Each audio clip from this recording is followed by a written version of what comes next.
Silence does not mean shutting your mouth silence. What is being referred to as silence or nishabd? One cannot do this. One can become this. See if you can articulate the same things that you're saying with half the number of words. Suddenly you will become extremely conscious of everything.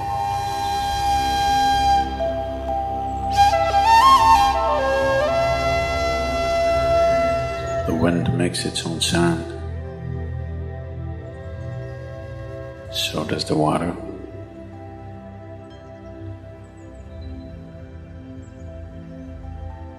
So does the earth. In fact, so does the sky. All the celestial objects are making their own sounds. There are sounds of pain, sounds of pleasure, sounds of misery, sounds of joy. For everything there is a sound.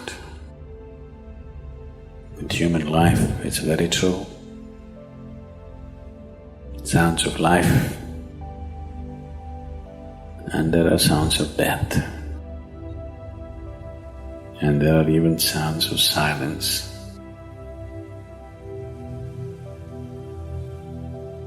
So this complex amalgamation of sounds, different kinds of sounds, creates different intent, different levels of compulsiveness,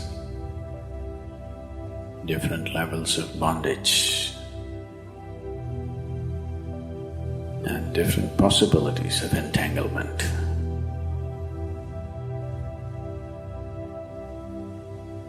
In all this, why one chooses to become silent? Silence is not a way of denying yourself life. It is not even about denying yourself articulation. Silence is about moving from compulsiveness to consciousness. All sounds represent different forms and different dimensions of compulsiveness. When one chooses to become conscious, not be entangled in the compulsive nature of existence, he naturally chooses to become silent. Silence does not mean shutting your mouth silence, plugging your ears silence. You can sing in silence. You can dance in silence. You can even speak in silence. You can even scream in silence. Don't try.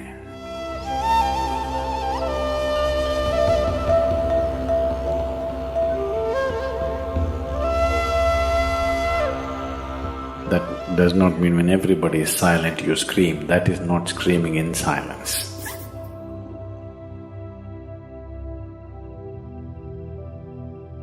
Because sound is of the surface, silence is of the core. It is only the surface which makes the sound. See, now the water is hitting the surface and making the sound. Deep down, there is no sound. That is so with life. On the surface, it is a very complex mesh of sounds, a maze of sounds happening. But at the core, there is no sound. There is no word for no sound in English language. We call it nishabd. that means absence of sound, a total absence of sound. Absence of sound means absence of reverberation. Absence of reverberation means absence of life. Absence of life means absence of creation.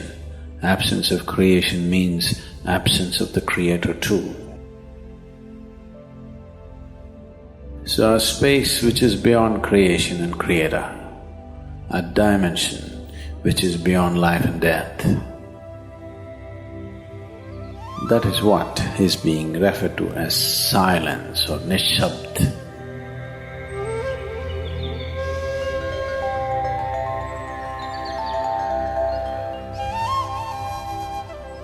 One cannot do this. One can become this. Commonly, there are two words employed to describe this. One is maun, that means you're practicing silence, you're not silent. You shut your mouth and you're remaining in maun. This is not nishabd. Maun means you're practicing silence. If you're practicing something, obviously you're not that.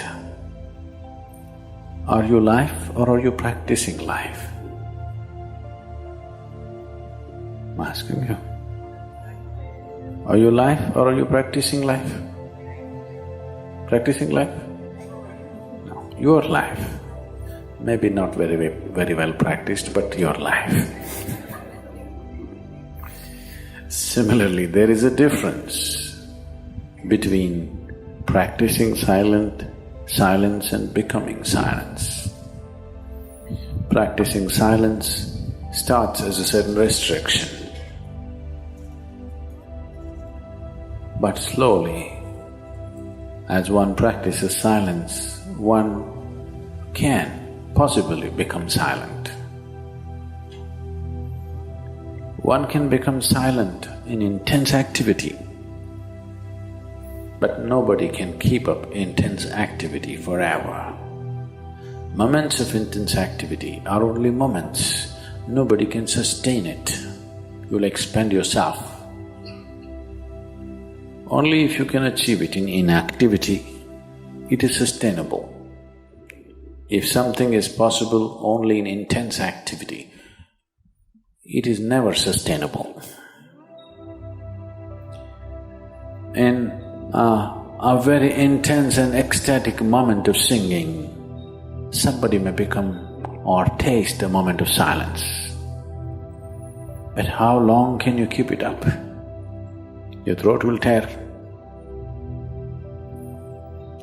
and your neighbors may kill you. Possible.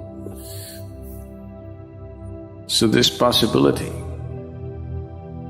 of coming to silence or becoming silent also means to become still, to become utterly still.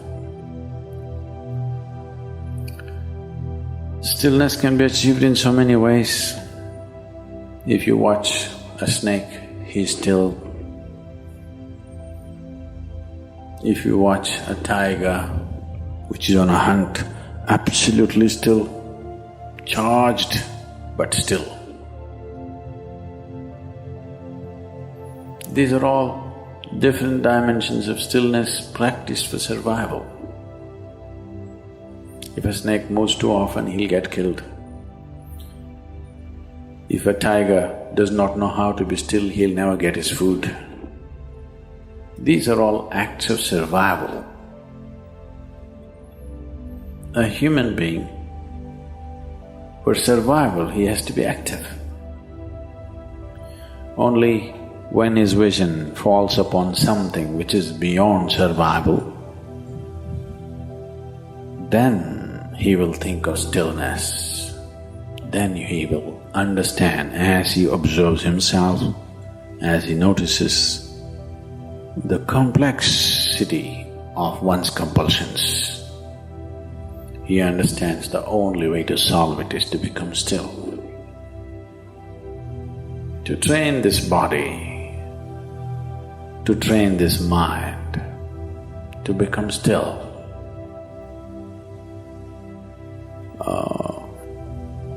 Takes some effort. If one is simply blissed out, he will become still. But otherwise one has to work. Bit by bit, one has to work to bring this body to absolute stillness. Most people cannot hold their body in one place for any length of time. They're all the time in moment.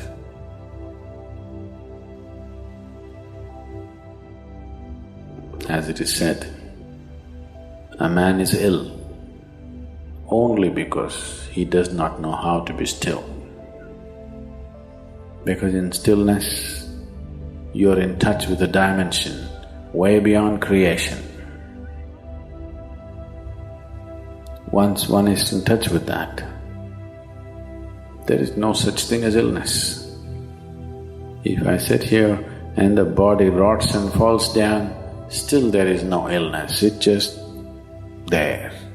Because in fact, when one becomes utterly still, he may not be able to hold on to the body unless he learns the tricks, the mechanism of the body. So why should I become still? Will I lose my body? Anyway, you will lose your body. When the time to lose your body comes, if you want to lose it gracefully, then you must know at least a little bit of stillness. If you want to put your body down like you can put this piece of cloth down, with the same ease, with the same gracefulness, then you need to have some stillness in you. Otherwise, you and your body, you have to be torn apart, which is an ugly thing to do. When you're being torn away from your body, it is an ugly and painful thing to do, unless you can keep it down. There's no grace in life. So if one has to attain to that grace, at least a certain amount of stillness has to enter your life. For this to happen, a certain level of silence has to enter your life. If right now if it is not coming, at least practicing a little bit of Maum. In an hour, if you're speaking 1573 words right now, how many more? How many words do you spit out in a minute? 1573, you're actually doing that many? I thought that's impossible. Okay, I believe you. So whatever number you're doing, see if you can articulate the same things that you're saying with half the number of words. Suddenly you will become extremely conscious of everything. Right now, our oral diarrhea is happening. If you're doing 1573, it's diarrhea, okay. Now, if you have to hold back half the words and still say the same things, now you have to be very conscious, otherwise you cannot say it. Just try this and see. Tomorrow, one day. In an hour, normally what number of words you utter, make it half. Don't curtail your activity, still say the same things. But with half the words, how wonderful the whole world will feel, you know.